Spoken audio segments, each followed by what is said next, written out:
Good evening, beautiful souls, and welcome back to Aislin's Enchanted Path. Tonight we're beginning a brand new series on meditation, what it is, how it works, and how you can weave it into your own spiritual practice.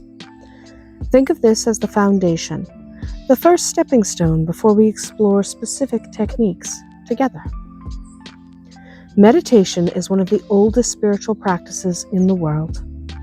Its roots stretch deep into Eastern cultures, traditions that for thousands of years have understood its power to calm the mind, strengthen the body, and open the spirit.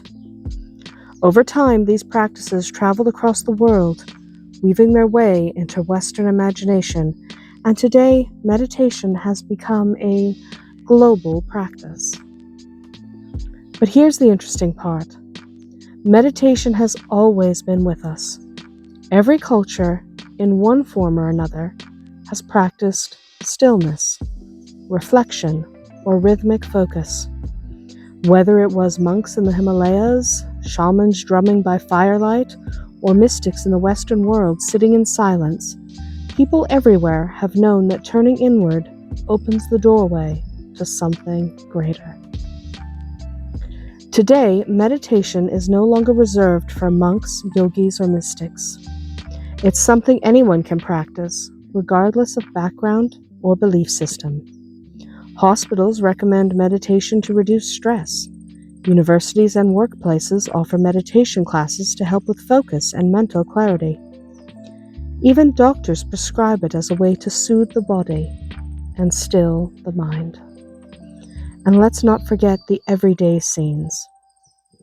A group quietly practicing Tai Chi in the park, or a yoga class ending with that beautiful moment of stillness.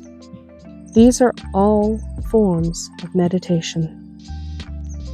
Now, when I first started meditating, I'll be honest, it was not easy for me. My mind didn't want to be still. It wanted to jump from thought to thought, planning tomorrow's meals and remembering what errands I hadn't finished, or replaying old conversations I wasn't exactly happy with. Maybe you can relate, but over time, I learned that meditation isn't about stopping thoughts completely. It's about listening more deeply, and that shift from trying to silence everything to simply listening was life-changing. At its heart, meditation is the highest form of listening.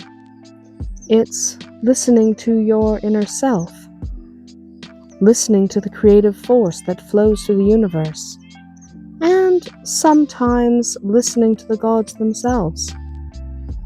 In our noisy modern lives, true listening is rare. We're constantly flooded with notifications and conversations and distractions. Meditation is the practice of stepping away from that noise and entering the quiet space where it can be heard. And in that quiet, we often find clarity, healing, and guidance, even if we didn't know we were searching for them. So, why should you practice meditation? The benefits are many. With regular practice, meditation can calm anxiety and stress, improve physical health by lowering blood pressure and strengthening the immune system, sharpen your awareness and intuition, deepen your creativity, and perhaps, most importantly, create a living bridge between our ordinary selves and our higher spiritual selves. In other words, meditation touches every layer of who we are: body, mind, and spirit. Now, let's take a brief moment together, right here, right now. Wherever you are, let your shoulders soften. Close your eyes if you feel comfortable doing so. Take a slow breath in through your nose. Release it gently through your mouth. Notice how even one breath can shift your awareness. One breath in stillness can remind you that beneath the noise, there's always calm. That, in its simplest form, is meditation.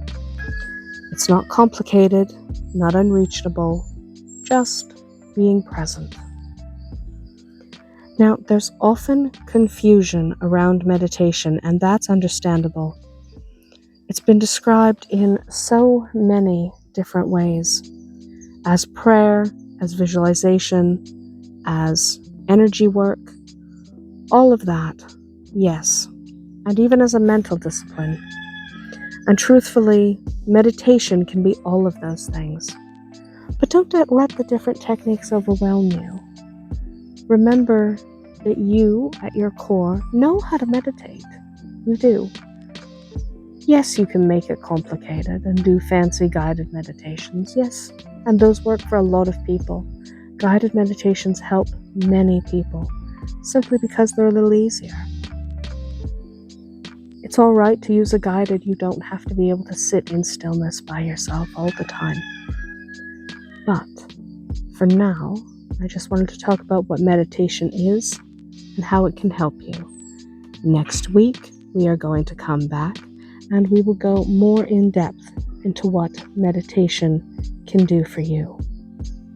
What meditation really can accomplish and how it works. It's not a mystery. It just requires practice. That is going to be it for tonight, beautiful souls.